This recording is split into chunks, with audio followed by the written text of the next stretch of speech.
In the 3rd year of our marriage, my award-winning actress wife's old flame returned. The man was terminally ill, and his only wish was to have a grand wedding with Victoria Fairchild. The moment Victoria agreed, I instructed my secretary to prepare divorce papers and reclaim all the resources I had provided her. Since she wanted love, I would let them have it. 1. In the 3rd year of my marriage to Victoria, her old flame showed up at my door with a critical illness notice.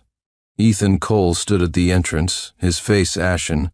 Mr. Morgan, please let Victoria and me be together. I don't have much time left. My only dying wish is to become truly husband and wife with Victoria. Listening to his fragmented account, I finally pieced together the story. Ethan was Victoria's first love. They had debuted together after participating in a talent show. At that time, due to family conflicts, Victoria had never revealed her identity as a Fairchild heiress. They lived together in a cramped basement apartment, trying to make it in the entertainment industry. But Victoria's acting career struggled initially, barely making ends meet. Ethan stayed with her through 2 tough years but eventually left her. Only after they separated did he discover he had leukemia. He bore the illness alone until his condition worsened recently. I carefully examined the diagnosis report he handed me and asked coolly, "So, what do you intend by coming to me today?" Ethan looked at me, his eyes red. "I know this is wrong, but I'm begging you, please let Victoria and me be together." I was speechless. This plot felt ripped straight from a cheesy soap opera. My tone turned cold. "Oh? So you're the homewrecker coming here to force my hand, is that it?" He tremblingly pulled out a stack of chemotherapy bills, his voice choked with emotion. "And Mr. Morgan, please have a heart. You and Victoria are both successful. A divorce won't affect you much, but marrying Victoria is my only wish before I die." And faced with such an unreasonable demand, I couldn't continue the conversation. I gave him an ultimatum, and then have Victoria talk to me herself. Before the words left my mouth, Victoria burst through the door. "Sincere, don't make things difficult for Ethan. His health is very poor." I was silent. It seemed this wouldn't be resolved easily. Ethan quickly grabbed Victoria's arm. "Victoria, I came to see Mr. Morgan on my own." Victoria paused, then turned to me. "Sincere, I didn't mean to hide this from you. I only recently found out how sick Ethan is." I waited quietly for her to finish. The fact that Ethan could find me here clearly meant they had already met privately many times. Sure enough, she bit her lip and continued, "So wanted to tell you after your birthday tomorrow, but since you already know." She took a deep breath. Let's get a divorce." Victoria and I had known each other since childhood, but I went abroad to study business after high school, so we knew little about each other's intervening years. Still, I chose to marry her because I genuinely had feelings for her. We reconnected at a family gathering 5 years ago. Victoria had a reserved personality and preferred staying in corners alone. As a seasoned businessman, I was outgoing and talkative. In our interactions, I always initiated conversation, and she gave brief replies. After that gathering, we rarely contacted each other. About a month later, she started appearing frequently where I was. Anyone with eyes could see she liked me. Her stunning looks, combined with an elegant, ethereal quality, were exactly my type. 2. I once asked her why she chose me. She replied, "One being with you is easy." Thinking back now, it was less about ease and more that I was a safe harbor for her to escape the memory of Ethan, coupled with the fact that our families were of similar standing. Now Ethan had shown up with a critical illness notice. I had instantly become the stumbling block to their reunion. Victoria said, "Sincere, all these years, Ethan gave up treatment opportunities for me. I'm all he has left now. I can't abandon him again. And after the divorce, you'll still be the CEO of Joe Corporation. Nothing will change for you." Suppressing the nausea and anger rising within me, I sneered. What a performance. You two really know how to play the victim card flawlessly. I'm just the cuckolded husband. While you two are the couple who endured hardships and clung to each other through life and death, right?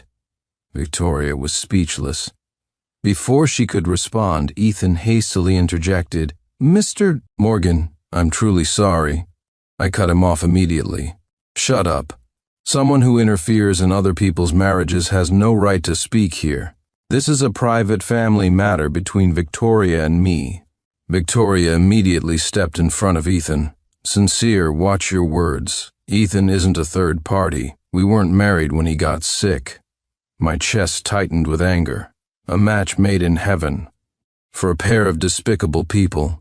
I forced down my rage and stared at Victoria. "You know my temper. Tell him to get out right now, or face the consequences." Victoria turned and gently caressed Ethan's cheek. "Ethan, go back to your hospital room and rest first. I'll come find you after I've dealt with things here." Ethan coughed weakly a few times and reluctantly turned to leave. I sat on the sofa watching coldly. How ironic. My own home had become the stage for their drama. I turned away, disgusted by the scene. Who knew that just as Ethan took 2 steps, he suddenly started coughing violently, lost his balance, and stumbled towards me. He crashed heavily into me, knocking me off the sofa. My forehead slammed hard against the corner of the coffee table. I saw stars.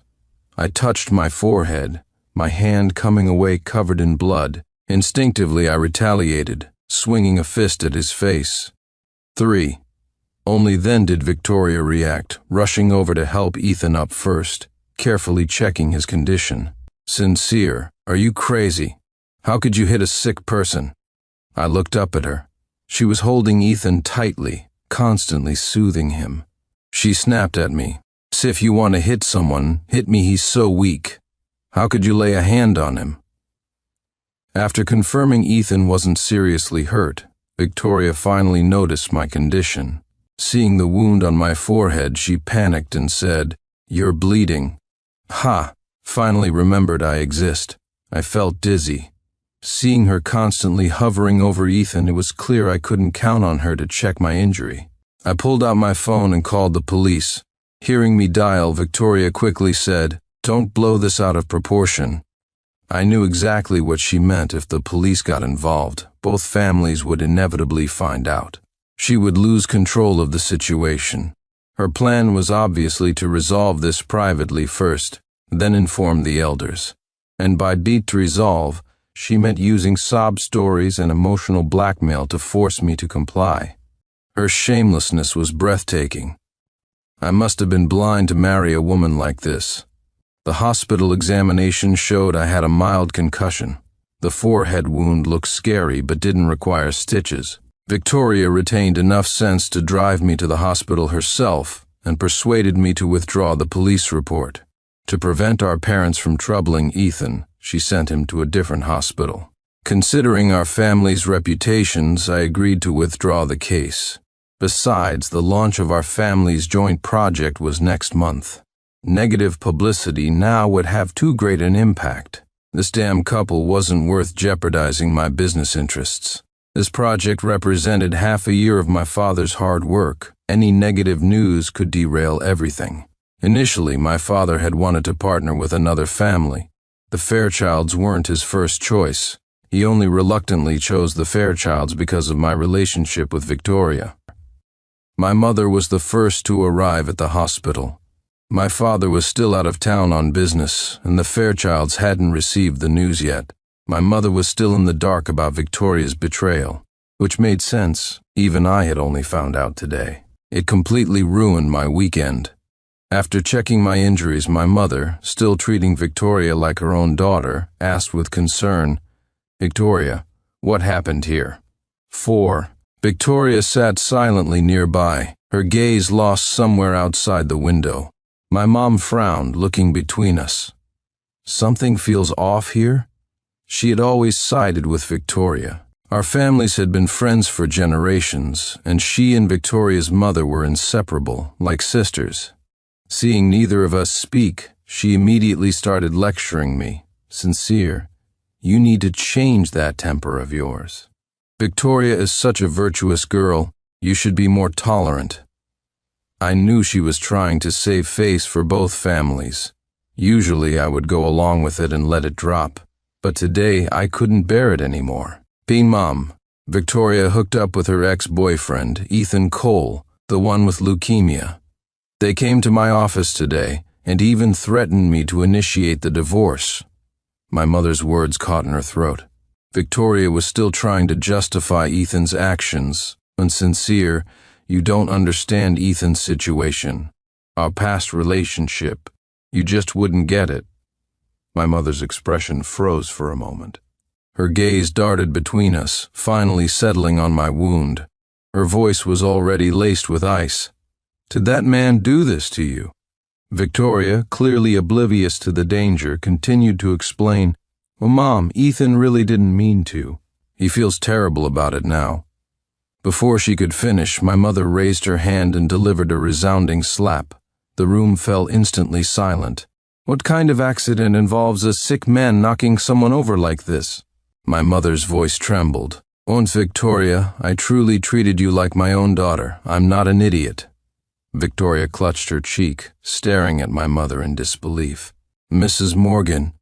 Just then her phone suddenly rang. She hesitated for a few seconds, then rejected the call. It was clearly Ethan calling. A moment later, a message notification sounded on her phone. After reading it, Victoria immediately became agitated. I'm sorry, Ethan's condition isn't good at the hospital. I have to go see him. My mother tried to stop her, but I shook my head. Let her go. Her mind was already elsewhere. Keeping her here would only increase the awkwardness. Victoria hurried away, not even bothering to say goodbye. 5. After Victoria left, my mother hugged me, her eyes red, sincere. I comforted her gently, patting her shoulder. She had been pampered her whole life, with a gentle disposition, and had never experienced anything like this. That slap today was likely the most drastic reaction she'd ever had. By the time Victoria's mother, Isabel Fairchild, arrived, I was already back home. She was even angrier than my mother. After hearing the whole story, she immediately wanted to go find Victoria and settle scores. Seeing the bandage on my head, she stamped her foot in fury. That reckless girl, has she been spoiled rotten? Throwing away years of relationship just like that, and hurting someone? I sighed silently. Honestly, a major reason I chose to marry Victoria was because of her reasonable mother-in-law. After venting her anger, she looked at me sympathetically. Sincere, you've really been wronged. Don't worry, that man won't get away with this. As for Victoria, I'll definitely teach her a lesson this time. Although she said that, I knew in my heart that this marriage was beyond saving. I had figured it out while I was at the hospital. If I hadn't known about Ethan's existence, maybe I could have continued to work on this relationship. But now that the truth was out, it was like a glass of clear water poisoned. It could never go back to what it was. Especially with her heart still attached to an old flame who could pass away at any moment. I couldn't live forever in someone else's shadow. I thought about the promises we had made. She would continue pursuing her acting dream. I would manage my business well. Have a child at 30. Start traveling the world at 40. All those beautiful expectations had turned to dust. The next day, it was supposed to be my birthday. The carefully planned surprise party was naturally canceled. Instead, there was a business meeting concerning the interests of both families. Our marriage involved corporate cooperation between our two families. Its dissolution would inevitably affect the stock market. The upcoming product launch would probably have to be postponed as well. Victoria had been forcibly summoned back by her father, Arthur Fairchild. Her hasty departure yesterday was because Ethan had suddenly developed a high fever at the hospital, and his condition was critical. Whether this episode was real or feigned, probably only he knew. I had people investigate Ethan's background overnight. He was indeed pitiful, bankrupted by medical treatments and abandoned by all his relatives. 6. To treat his leukemia, he had spent almost everything, even resorting to working as a gigolo in a club. Now, just as his condition had slightly stabilized, the high cost of treatment became unsustainable. After seeking help everywhere to no avail, someone somehow informed him that Victoria, although having retreated from the limelight, was now a multimillionaire as the heiress of the Fairchild Corporation. So he returned to the city, seeking out Victoria, trying to rekindle their old relationship. Looking at his plight, I couldn't muster a shred of pity. He should have considered this possibility when he chose to break up with Victoria. As an adult, before making a decision, one should weigh the pros and cons and consider all potential consequences. Even so, if he had sought reconciliation after his condition stabilized, while Victoria was still unmarried, I might have understood. But he chose this particular moment to reappear, and even came to my home to cause trouble. When Victoria learned about this, instead of considering my feelings, she started applying emotional pressure. Completely disregarding our family's business ties, her only focus was divorcing me. This damn couple was just looking for trouble. Inside the Fairchild family estate, both families were present. My father had rushed back overnight. Without a word, Arthur Fairchild delivered a resounding slap across Victoria's face. The blow was forceful, leaving a bright red handprint on Victoria's fair cheek. Arthur usually doted on this daughter and had never laid a hand on her before. Victoria stubbornly bit her lip, enduring it in silence. As Arthur raised his hand for a second strike, my father finally reacted, stopping him. "And Arthur, calm down first. Let's discuss the children's matter properly." They were business partners of many years, a friendship forged through shared struggles. Held back by my father, Arthur still couldn't resist slapping Victoria again before saying angrily, "How can we talk properly about this shameless thing? If I don't teach her a lesson today, she'll give me a heart attack sooner or later." Fooling around behind his back is one thing, but daring to let that kind of person trouble Sincere. I didn't know if Victoria was genuinely foolish or if Ethan had fed her some kind of potion. At this moment, it was clear that Arthur needed to first give my family an explanation, give his old friend an explanation, which was why he hit her. After the punishment, they could discuss the divorce terms and subsequent arrangements. We had reached the negotiation stage, but Victoria just had to interject, "Dad, Ethan isn't that kind of person. He really needs me right now." I clearly saw a flicker of unconscious child insane cross Arthur's face. Isabel said, "You're clearly blinded by emotion," Victoria retorted. "I'm perfectly clear-headed. I know what I'm doing." And 7, "Victoria, my mom," Isabel finally exploded. "Don't call me mom back then. You insisted on entering the entertainment industry, saying we were restricting your life, wanting to cut ties with the family. When we let you go, even secretly paved the way for you, supported you. You finally gained some fame, and now you pull this stunt, abandoning even basic moral principles. How could a brainless thing like you be my daughter?" "Victoria." After a dead silence, Arthur roared, "Kneel." Seeing Arthur about to strike again, my father gave me a look, signaling me to intervene. I didn't move. I was furious and deeply disillusioned. So I continued sitting there, watching this farce, letting Arthur's anger escalate. I wasn't one to let things go easily, not since I was a child. Yesterday, Victoria let her old flame cause a scene in my home, getting me injured. Although I wouldn't seek revenge on Ethan, considering he was already at death's door, the main culprit was Victoria. Ethan only dared to trouble me because Victoria allowed it. Ultimately, it was all Victoria's fault. Right now, she was still defending Ethan, even trying to use this negotiation to bring him back into her life. She had absolutely no regard for me, her husband. So, if she didn't learn a lesson today, I couldn't swallow this. If it weren't for the business relationship between our families and the genuine kindness Arthur and Isabel had shown me over the past 3 years, I might have even taught her a lesson myself. Just then, the unexpected happened. Before Arthur could strike again, Ethan burst in. He pushed past the servants trying to stop him and rushed into the living room, his face pale. Seeing Victoria kneeling, he didn't hesitate to kneel beside her. He said weakly, "Mr. Fairchild, Mrs. Fairchild, it's all my fault. If you need to hit someone, hit me. No wonder Victoria said such stupid things today. Spending too much time with this kind of person must have lowered her IQ. Of course, she wasn't exactly brilliant to begin with. Meeting Ethan again just added the debuff of being utterly love-struck, the kind that made her completely irrational. However, in the eyes of someone in love, perhaps they never realize how pathetic such behavior truly is. 8. Putting on a melodrama right there. Ethan watched Arthur lower his cane and spoke weakly.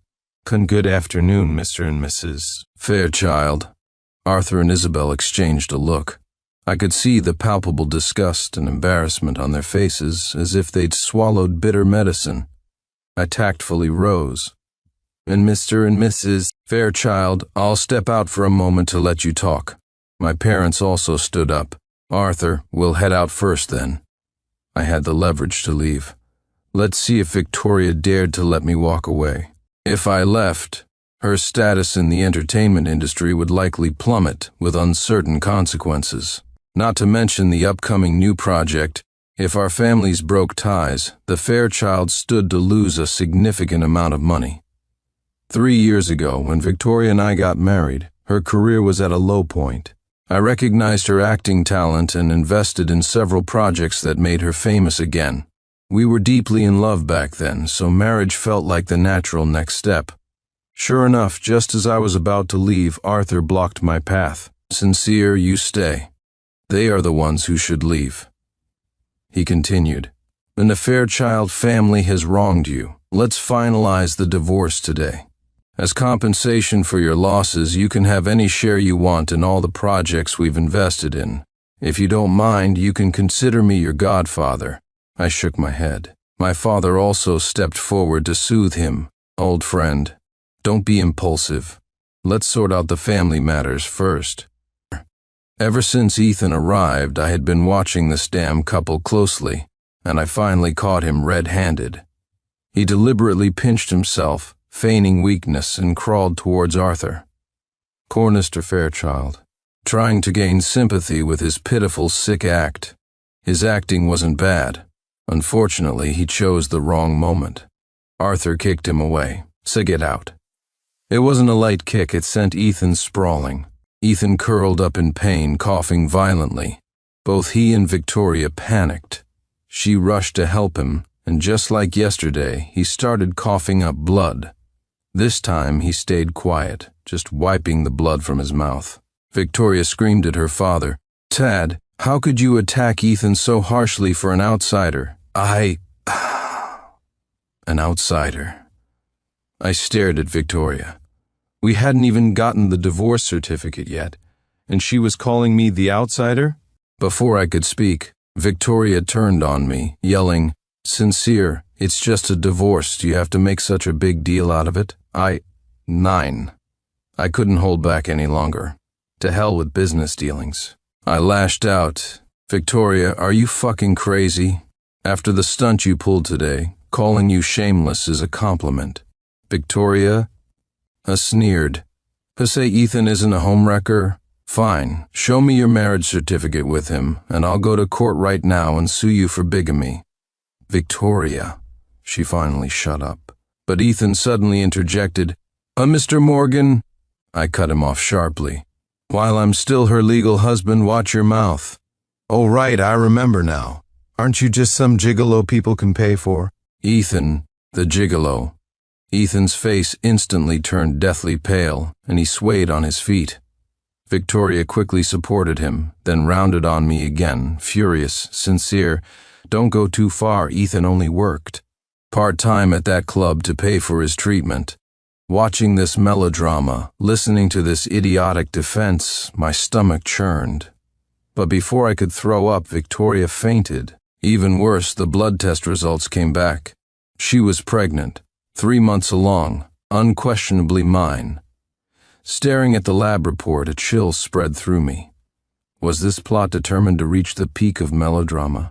The divorce negotiations were temporarily put on hold because of this child. The attending physician recommended she be hospitalized for observation. saying her extreme emotional fluctuations these past few days posed a risk of miscarriage.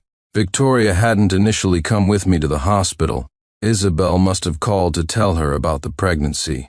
She arrived at my hospital room in the evening. Only then did I catch a flicker of hesitation on her face, just a tiny bit, gone in an instant.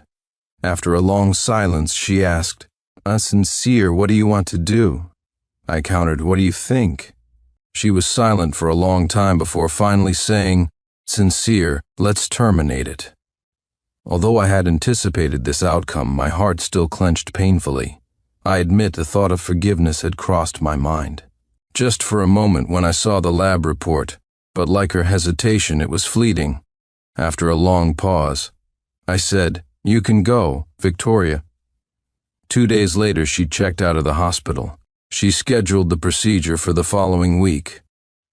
10. After I returned home, Arthur Fairchild called me. He said if I was willing to let Victoria carry the child to term, the child would inherit all future assets of the Fairchild Corporation. Victoria would be completely cut off from the Fairchild business. If I didn't want the child, he was willing to formally adopt me as his godson and, just as he'd said in anger, transfer 30% of the company's equity to me. It was both compensation and an expression of apology. I politely declined the offer.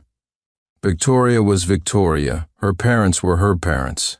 Though I held grudges, I knew how to distinguish between them. These past few days, my mother followed me around like a shadow, afraid I'd do something rash. Honestly, I wanted to tell her to stop. I, the main party involved, wasn't crying my eyes out all day, yet her eyes turned red every time she saw me. By the next day, I couldn't stand it anymore and had my assistants send her off to find my father. Her emotions were too intense.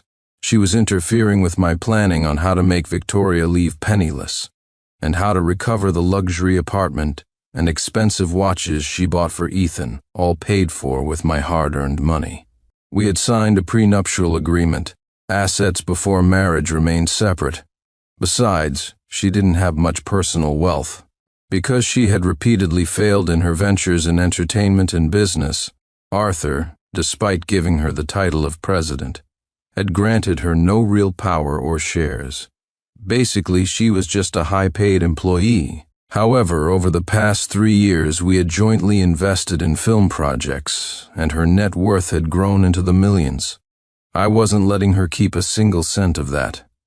I don't do losing deals. Just as I finished discussing strategies with my lawyer, Ethan blocked my path outside the company building. I knew why he was here again. Victoria had been forced by her parents to handle handover procedures at the company these past few days, leaving her no time to see him.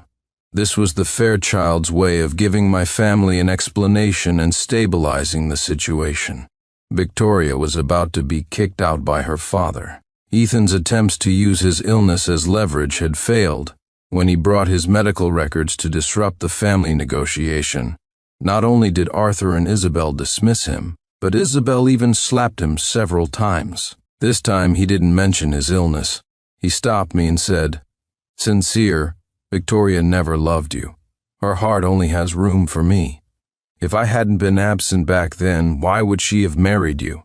What right do you have to tie her down with a child now? Son, you accused me of emotional blackmail before. Isn't what you're doing now also emotional blackmail? Isn't it just as shameless?" Then he rambled on about their past together. But me, emotional blackmail? Me, shameless? His double standard was almost laughable. But I couldn't be bothered to argue with him. The best way to deal with a lovesick fool is to fight fire with fire. 11. I looked at him, affecting a sincere expression. "Did you have any idea how many other men Victoria has on the side?" Our kind of marriage of convenience never had any real emotional basis. We both did our own thing.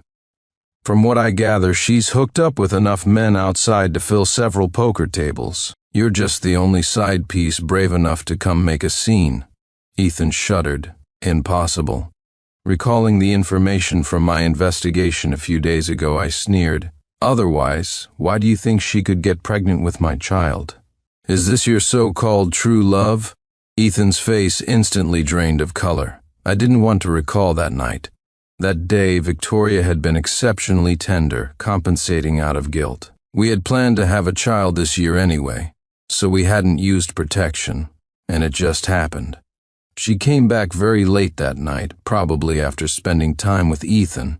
I had naively thought she was genuinely working late, even left work early to make her favorite soup and waited for her at home. Seeing me waiting, a flicker of guilt crossed her eyes.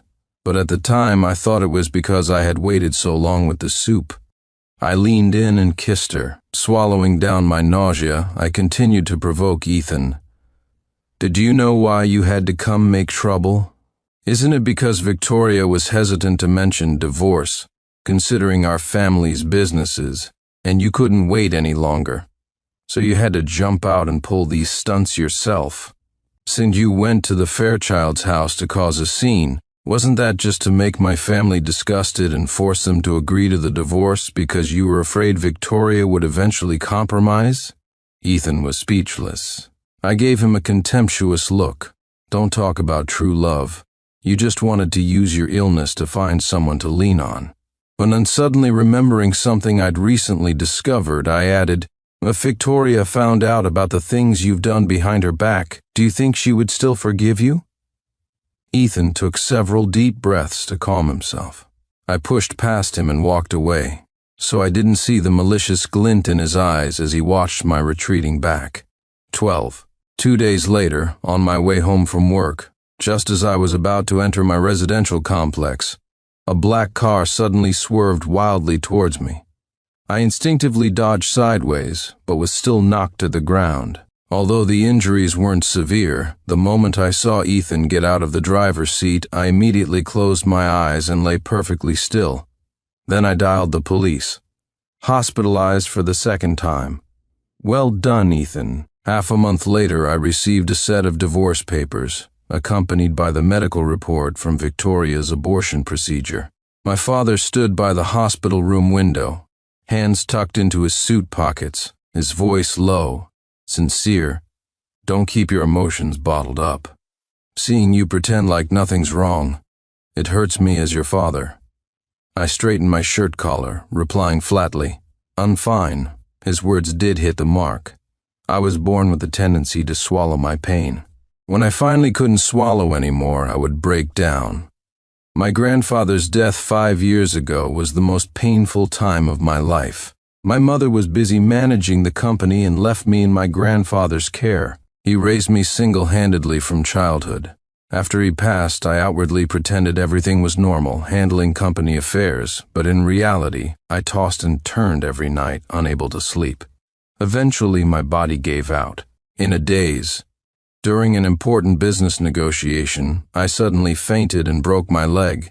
It was precisely that accident that sparked the idea of spending my life with Victoria. During that hospital stay, she dropped all her work to stay by my bedside, meticulously taking care of my every need. Even basic things, like using the restroom, she assisted me with. For 2 whole months, she never once complained. Lying in the hospital bed, I would often lean against her shoulder, listening to her softly hum tunes, feeling an unprecedented sense of peace. Back then, she had shed her celebrity aura and became gentle and lovely. I couldn't help but ask, "Twinch, why are you willing to take care of me like this?" She playfully pinched my cheek. "Silly, you're the most important person to me. Who else would I be good to?" Thinking back now, it was all a facade. She was merely compensating for the guilt she felt towards Ethan.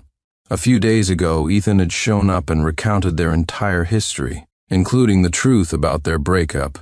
That year, Ethan had a relapse and fainted. Victoria was out of town for a work engagement. He lay alone in his cold rented room for an entire day. When he woke up, he dragged his weak body to the hospital. Lying in the hospital bed, he called Victoria countless times. But she, rushing to meet filming deadlines, had put her phone on silent and worked non-stop on set. When she finished work and returned to the hotel, she was exhausted and fell asleep immediately, only to rush back to the set before dawn the next day. That incident became the final straw for Ethan, and he chose to leave. The tenderness I once thought gave me security turned out to be her compensation to her ex. Now that the old lover had returned, that very tenderness became a weapon tormenting me. No wonder Ethan dared to provoke me so recklessly, even resorting to breaking the law. Victoria's guilt towards him ran too deep. She always unconditionally forgave his mistakes. Except this time, she probably couldn't forgive him. The day after I was discharged from the hospital, Victoria came looking for me. She came to plead for my forgiveness for Ethan. 13. Ethan's calculation was that, given his serious illness, even if something happened to me, he could get medical parole. But he didn't expect to lose control during the police interrogation, blurting out, "That man deserved to die. As long as I could put him in the hospital, Victoria would come back to me." And I had already provided the police with the security footage from the first incident, when he broke into my house and pushed me, causing the collision. Now Ethan had been detained for over half a month. Victoria was pulling strings everywhere, trying to get him released. Seeing it was hopeless, she came to me, hoping I would write a letter of forgiveness. She even promised that if I let Ethan off the hook, she would drop the divorce. She guaranteed she would never have any contact with Ethan again, send him abroad for treatment, and never see him again for the rest of her life. I truly didn't know where she got the confidence to say such things, thinking I would play along with her charade like some character in her dramas. Maintain the marriage, forcing me to watch her pretentious act every day? Since we were destined to part ways, wasn't letting Ethan reflect in prison for a while, acquiring a criminal record, more satisfying than letting him walk away scot-free?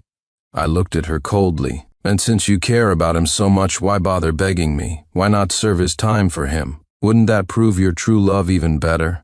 My father kicked Victoria out. Before she left, I threw the divorce agreement in front of her. She glanced at it and immediately protested indignantly. "Owned her property and vehicles I bought for Ethan were purchased with my personal income." A sarcastic smile touched my lips. "Cut the crap. Assets acquired during the marriage belong to both spouses. If you don't return them obediently, I'll sue him for extortion. Just the luxury apartment, the imported sports car, plus the cash you gave him that's enough to keep him in prison for several years. Add the current charge of intentional assault, multiple offenses combined. I guarantee he'll have plenty of time to get his illness treated. In one, maybe we can see whose lawyer is more capable. Or do you think your parents would burn bridges with our family for a man who lives off his looks?" Victoria became even more agitated. "Why should I have to leave with nothing?" I shot her a cold glance. "You don't have to leave with nothing. If you don't mind tomorrow's entertainment headlines screaming, 'Famous actress's adultery scandal instigates lover to harm wealthy husband.'" Victoria. 14. Once the scandal broke, the market value of Fairchild Corporation plummeted instantly. Finally, Victoria signed the divorce papers in the presence of lawyers. Watching Victoria's retreating figure, my father showed a hint of disappointment. "This girl is finished." I was somewhat puzzled. Turning to my father, I asked, "What exactly did you do?" A cold smile played on my father's lips. "So you think I'd let her off after what she did to my son?" I silently grumbled to myself. "Haven't you only cared about the company's development all these years? When did you ever prioritize me or son?" Just then, the butler announced a visitor. The visitor was a young entrepreneur. He looked vaguely familiar. After a moment, I remembered he was the head of the up-and-coming Joe family in entertainment. My father led him into the study, and they talked until dusk. I happened to glimpse the documents in their hands, which seemed related to my father's new endorsement plan. Was my father preparing to abandon the partnership with the Fairchild Corporation? At that moment, I suddenly felt a faint warmth of paternal love. However, this feeling needed further verification. 3 months later, the court sentenced Ethan Cole to 3 months in prison. While processing the divorce at the city hall, Victoria was still making sarcastic remarks. "And sincere, you should be satisfied now, right?" I held up the divorce certificate, responding lightly, "Ons indeed."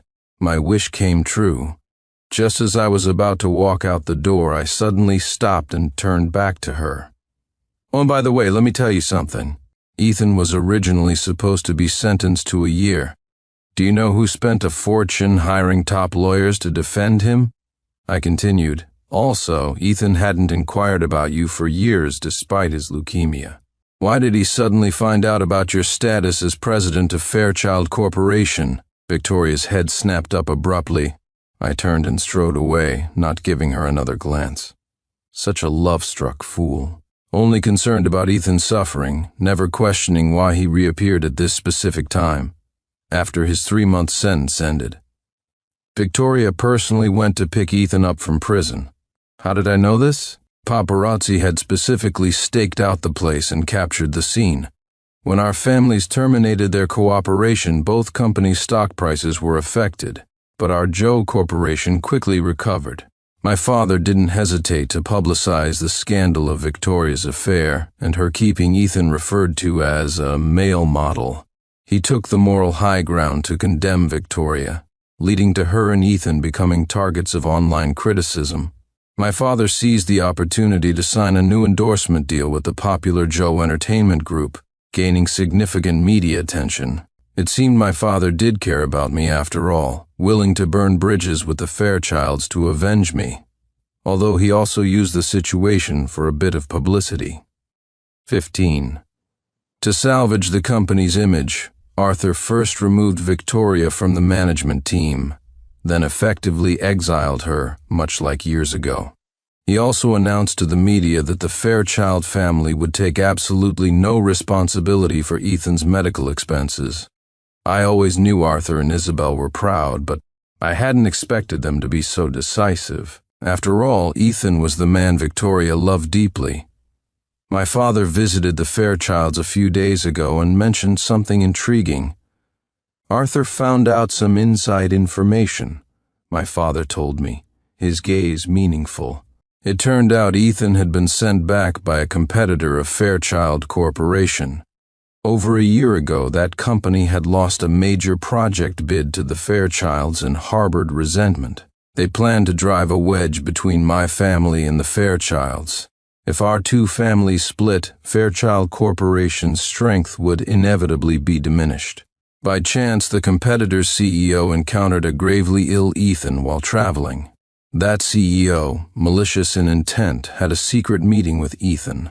He promised to cover Ethan's substantial medical expenses on the condition that Ethan break up my marriage with Victoria. Upon learning the truth, Arthur furiously berated Victoria. "Until and you fell into someone else's trap, you idiot," Victoria retorted. "So what if it was a trap? I couldn't just stand by and watch Ethan die. Am I supposed to let him die just for your business, for that bit of connection with the Morgan family?" Arthur fell silent. Then he countered. "So Sincere's career and future don't matter?"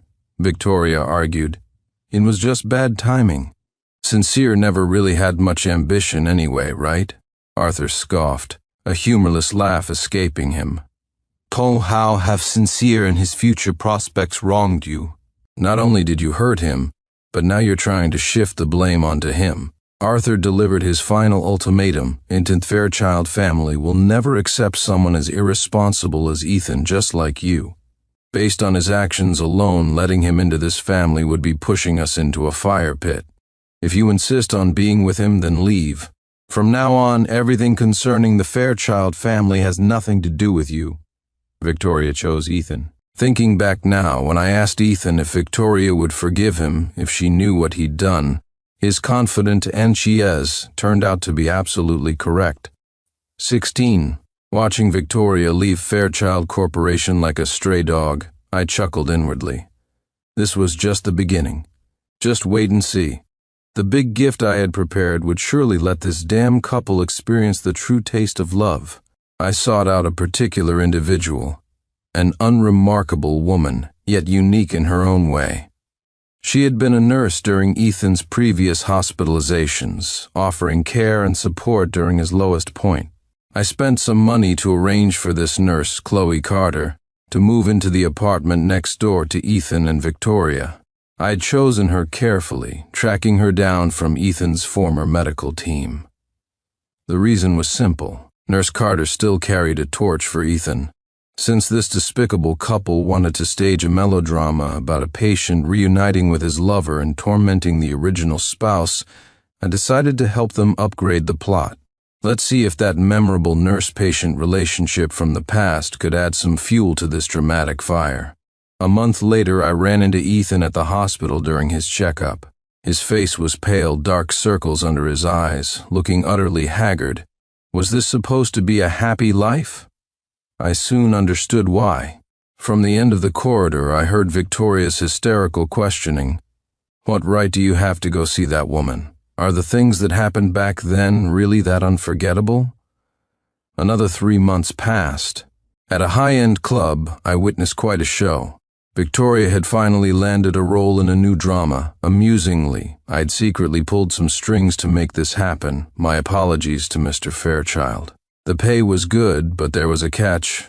The male lead was a notorious womanizer who frequently got handsy during filming, especially when he knew Ethan would be visiting the set.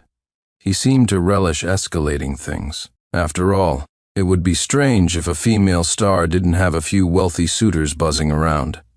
Today was one such performance. I sat in a private booth upstairs, watching the farce unfold in the open private room below. The open door gave me a perfect view of the drama. I saw Ethan pointing at the male actor, spewing curses, "Low-life scum, how dare you try to seduce my wife?" A torrent of foul language poured out, making Victoria's face even uglier than his words. She quickly apologized to the actor, then roared at Ethan. "Shut up, we were just rehearsing a scene." Ethan sneered. "All that hugging and touching, why? Don't you just get a room already?" The club was filled with the city's elite, all currently transformed into avid spectators, thoroughly enjoying the show. 17. I had the best seat in the house. An uninvited guest even snagged some of my snacks. I watched as Victoria finally reached her breaking point amidst Ethan's incessant verbal abuse.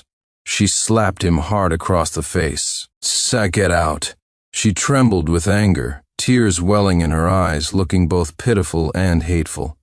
Ethan clutched his face but didn't leave. Instead, he started digging up old grievances. "Intern, when I was sick, you ignored me. I suffered alone with this illness for years, and now you treat me like this. Don't you have a conscience?" It seemed they had argued frequently about these things lately.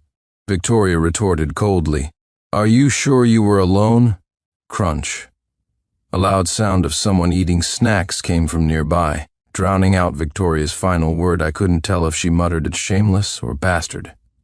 Annoyed, I turned. "Could you please be quiet?" The person offered an apologetic smile. "Sorry to disturb you. Allow me to buy you a latte as an apology." The sharp sound startled me, and suddenly the whole drama felt tedious, especially seeing Victoria's current state, so different from the gentle, considerate woman in my memory. It made me sick.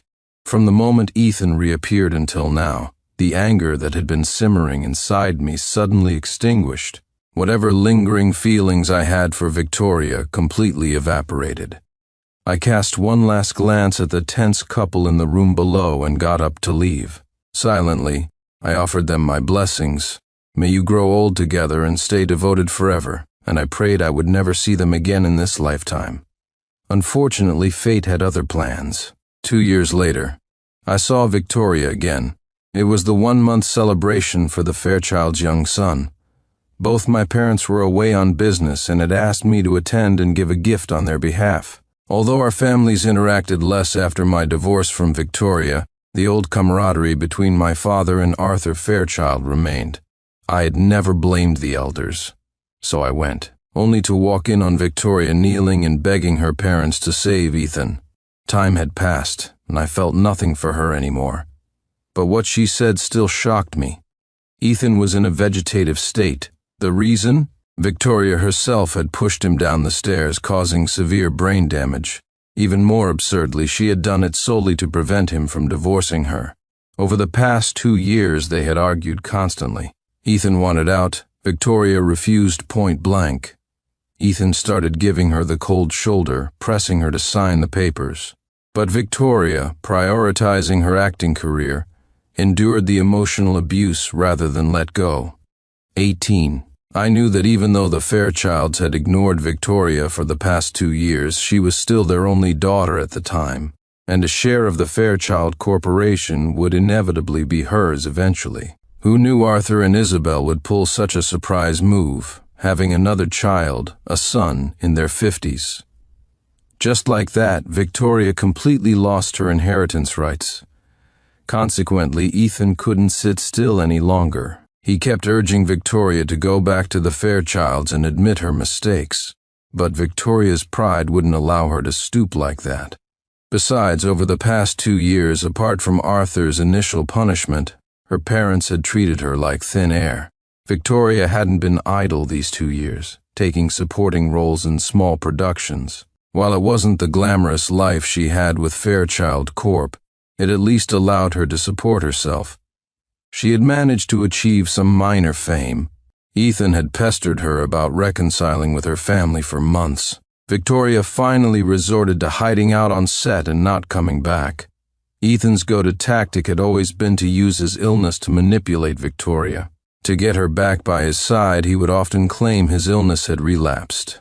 Unexpectedly, this time when Victoria heard he was hospitalized again, she didn't even visit, instead taking a role in a project out of town. Ethan, furious, decided to get himself actually hospitalized to force Victoria to return, face the family issues. However, he played with fire and got burned. His condition genuinely worsened, ultimately leaving him in a vegetative state. I had to say, he brought this upon himself. I suddenly remembered long ago when Ethan used his illness as leverage to steal Victoria away from me. Looking at Victoria kneeling on the floor, sobbing uncontrollably, I couldn't feel a shred of sympathy. She had known about Ethan's manipulative tactics all along, but had never stopped him. Therefore, for Ethan's current state, she bore responsibility, and he himself was certainly not blameless. Victoria cried, "Dad, Mom, I'm sorry, it's all my fault, I shouldn't have been so willful," insisting on divorcing Sincere and taking Ethan back. "Please, save him, he's still my husband after all." I couldn't be bothered. I turned and walked away quickly, unwilling to get entangled in these old messes any further.